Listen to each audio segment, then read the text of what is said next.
it's crazy, but it actually happened. People sat down and said to each other, what would it look like if we decided to found a nation state built on a set of ideas, instead of we own this land and we're going to wipe you out and you're going to try to, and then the war, and then whoever wins.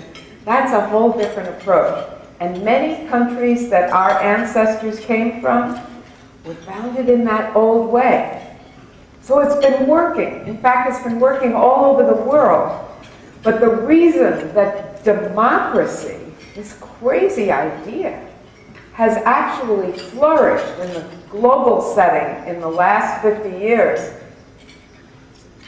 is because of a nation founded on a creed. This one. The United Nations document that declares the rights of man, human rights, is based on our Declaration of Independence. That's pretty wild. The ideas that framed America are what are framing the rest of the world now. And you're hearing me say ideas, and not just the economy, or in fact, our spectacular military. So you might say, I know all of that stuff. Tell me something I don't know. And a nation state that was completely distinctive from other nation states at the time, and largely still distinctive today for the same reason. Because the creed was the dominant document in the lives of these women. And what the founders did when they decided to try to make a democracy was to say, okay, what are you going to need to make a democracy? It's got to be able to defend itself, all of that doo-wop. But it's got to be able to express the creed. How does that happen? Well, these were all very well-educated men. They knew from Aristotle that democracy cannot endure without virtue in the people. That's bad news. I mean, I realize we all did the best we could with our children, but when you look across the nation, there are a lot of children of mothers. What can I say? They're not acting out of the highest level of virtue. What the founders decided was that they needed to have some true commitment to virtue in the people. And who could make that happen? Well, who were the people that spent the most time with children? Because you'd have to inculcate virtue right away. Answer?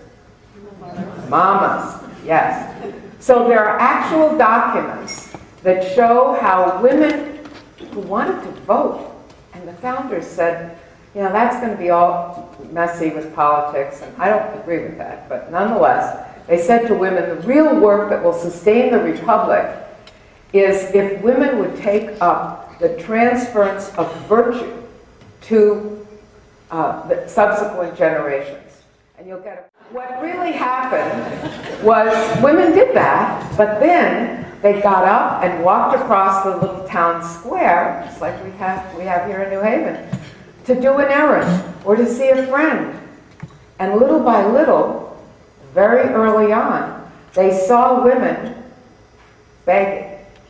The same women who are taking their children to the food truck were instead sitting in the square. They'd lost their husbands to an epidemic, the War of 1812, or other nasty altercations, or to nasty bouts in bars. Okay, so they have 6 or 7 little kids and no food. So they sit in the square like this, and the woman with her 3 or 5 little children walks by, and she's just read them the 2 greatest commandments. She's just read them, the Good Samaritan. Does she walk on by? No. She stops and talks.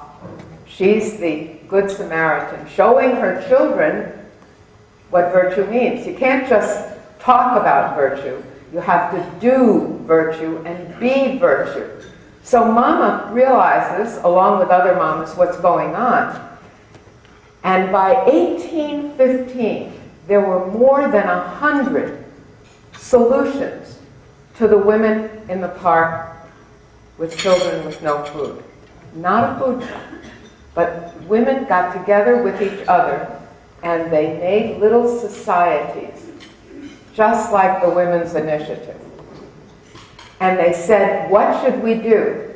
And very low-income women in more poor communities said, we'll bring a penny a week from our domestic budgets and we'll gather up our money, and over time we'll just make sure that widows have what they need from our larders or from our little kitty, and we'll take care of each other until they can get on their feet. It's a great story of, I can't tell it this morning because of time, but it's a great story of how they set up actual homes where there would be 4 or 5 widows and children who would live in the home. There'd be a workroom and a playroom for children, and the women whose families were intact would babysit and would also provide the workroom with looms and spinning wheels and all of that stuff so that the widows could work and the other women would sell what they made and give the money to the widows to support the house and their children and help them to be productive